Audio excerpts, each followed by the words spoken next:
Buenos días, queridos hermanos. Les saludo con mucho afecto y cariño aquí desde su rincón del diácono en este ya martes 6 de febrero. 6 de febrero en el que la liturgia aquí en Monterrey o en México celebra la memoria de los santos Pablo, Miki y compañeros mártires.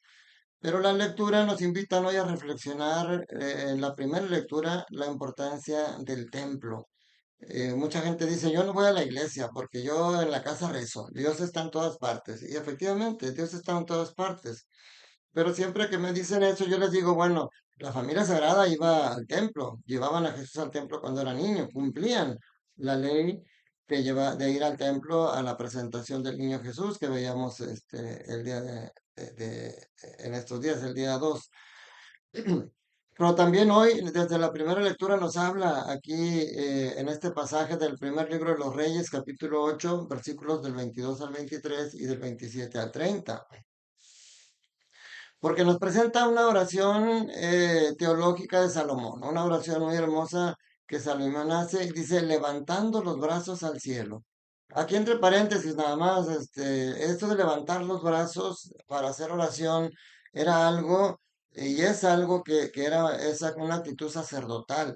En el templo, nosotros cuando vamos a misa y cuando viene la parte de rezar el Padre Nuestro en el rito de la comunión, muchas personas lo rezan con los brazos así y no es lo correcto. Lo correcto en misa es rezar con las manos así, en oración. Cuando estás en tu casa, puedes levantar los brazos para rezar el Padre Nuestro si quieres. Cuando estás en tu casa, cuando estás en otro lugar, en un retiro, pero en misa hay posiciones y posturas que tenemos que tomar, de rodillas, de pies, son las que corresponden en este momento. Y en este momento del Padre Nuestro, como es una oración que el Señor nos enseñó, el sacerdote lo hace con las manos extendidas porque él es sacerdotal. Una persona puso por ahí cuando hablaba de esto, decía que tomaran el ejemplo del diácono en misa. Si ustedes se fijan, cuando hay diácono, el sacerdote está haciendo la oración del Padre Nuestro así y el diácono está así, porque la otra es solamente sacerdotal. Pero bueno, esto era un comentario cultural entre paréntesis. Aquí Salomón levanta los brazos al cielo y hace esta oración. Primero dice, Señor, Dios de Israel, no hay Dios como tú, ni arriba en el cielo, ni acá abajo en la tierra. Pues esto es hermoso, o sea, tenemos que reconocer al Señor como nuestro único Dios. No hay nadie más grande que Él. Y a veces nosotros, el hombre, se quiere sentir más grande que el mismo Dios. Entonces y habla en esta oración de la fidelidad de Dios en su alianza y vuelve a hablar de la misericordia. Dice, le muestras tu misericordia cuando cumplen de todo corazón con tu voluntad. La misericordia del Señor siempre está presente. Y luego habla, además de la misericordia de Dios, de la inmensidad de Dios. Dice, si ni el cielo infinito te puede contener, ¿cómo va a ser posible, Señor, que vivas en medio de los hombres y habites en esta casa que yo te he construido? Recordemos que Salomón fue el que construyó el templo. Y entonces aquí se pueden fundamentar las personas que les decía en un principio. Ya ves, o sea, el Señor no es tan inmenso que no puede estar en el templo. Entonces yo hago oración en la casa. Ah, ¿y tu casa sí? ¿Tu casa sí tiene la inmensidad para que el Señor pueda estar ahí? Fíjate lo que dice, pero ciertamente atenderás a la oración de tu siervo y su plegaria, Señor Dios mío, y oirás el clamor y la oración que tu siervo te hace hoy delante de ti. Que noche y día estén abiertos los ojos sobre este templo, que noche y día estén abiertos tus ojos sobre este templo, sobre este lugar de cual has dicho, yo estaré ahí. Se fijan, o sea, el Señor, después de que Salomón le construye el templo, el Señor promete, yo estaré ahí. Por eso dice a Salomón, escucha la oración que tu siervo te dirige en este sitio. El templo es es un lugar especial para ir a presentarle al Señor nuestras necesidades, porque ahí nos escucha de una manera especial. Fíjese cómo termina la oración. Oye pues, Señor, la súplica que este siervo tuyo y de tu pueblo, cuando oren en este lugar, escúchalos desde el cielo, en donde tienes tu morada. Escúchanos y perdónalos. Cuando ores en este lugar, en el templo. Entonces, no olvidemos, el templo es un lugar privilegiado para ir con el encuentro del Señor y para nosotros los católicos, especialmente el domingo, es el día que tenemos que estar ahí acompañando a nuestro Señor Jesús. El Evangelio de Marcos, capítulo 7, versículos del 1 al 13, nos presenta, yo digo que creo que lo podemos dividir en tres secciones esta parte, o en tres temas o en tres partes. El primer tema es el de la pureza o la impureza. ¿Qué es lo que hace puro a un hombre? ¿Qué es lo que hace impuro al hombre? O sea, si tú te caes en el lodo y andas todo encharcado, ¿eres un hombre impuro? Sí, quizá por fuera, porque estás lleno, pero lo importante es cómo estás por dentro. Si tú andas bien limpio, bien pulcro y no, hombre, oliendo hermoso con todo lo que te pones, pero tienes en tu mente lujuria, tienes en tu corazón ambiciones, tienes en tu corazón envidia, pues entonces ¿de qué sirve? Por eso en esta primera parte a Jesús le critica, porque dice, viendo que algunos de los discípulos de Jesús comían con las manos impuras, es decir, sin habérselas lavado, le dicen a Jesús, ¿por qué tus discípulos comen con las manos impuras? Y luego dice, y no siguen la tradición de nuestros mayores. Ahorita este va a ser el segundo punto. Pero el primer punto le critican la impureza. ¿Por qué comen con las manos impuras? Y Jesús les da la respuesta. Les dice Jesús, dice, qué bien profetizó Isaías sobre ustedes. Este pueblo me honra con los labios, pero su corazón está lejos de mí. O sea, les dice que lo que comen, lo que entra de fuera, no puede hacer impuro al hombre.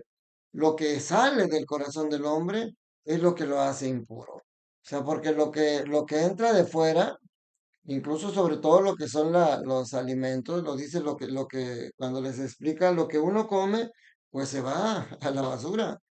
Pero lo que sale de dentro, lo que hay en el corazón del hombre, es lo que hace impura a la gente. Sobre todo porque ustedes se lavan las manos antes de comer por salud, pero aquí ellos no se lavaban las manos, se lavaban hasta los codos y tenían muchas tradiciones que tenían que cumplir, como purificar los vasos, las jarras, las ollas, y Jesús les critica. Dice, de veras que ustedes son hábiles para violar los mandamientos de Dios. Porque, porque ese es el primer punto de la impureza, pero lo segundo son las tradiciones, porque dice, ¿por qué no cumplen las tradiciones de nuestros mayores? Recordemos, nosotros como católicos tenemos la tradición como fuente de nuestra fe, pero la tradición con T mayúscula, porque no todo, no solamente lo que está escrito es palabra de Dios, muchas cosas, de hecho, antes de que la Biblia fuera escrita, pues la manera de llevar la palabra era a través de la oral, de la tradición oral, y por eso nosotros la conservamos. Pero es muy diferente la tradición a las tradiciones, porque aquí, por cumplir las tradiciones de la gente son tradiciones de origen humano. Por cumplir esas tradiciones no cumplen lo verdaderamente importante que es tener puro el corazón. Incluso en la tercera parte de este evangelio les pone el ejemplo del Corbán. Les dice Jesús, uno de los mandamientos es honra a tu padre y a tu madre. Y nosotros tenemos que estar al pendiente de nuestros padres siempre, aun cuando sean ancianos, con mayor razón cuando sean ancianos. Incluso dice, el que maldiga a su padre o a su madre morirá. Pero ustedes dicen, si uno dice a su padre o a su madre, todo aquello que yo te podría ayudar es corbán, es decir, ofrenda para el templo, ya no puede hacer nada por su padre o por su madre. O sea, ellos se justificaban con tal de ya no tener a sus papás como una carga para ellos, el dinero que tenían asignaban una parte al corbán. El corbán era la ofrenda que se daba al templo. Y entonces decía, pues por cumplir esta tradición de llevar el corbán, ya no puedo atenderte, papá, ni modo. Entonces, por eso les dice, así anulan la palabra de Dios con esa tradición que han transmitido y hacen muchas cosas semejantes a esas.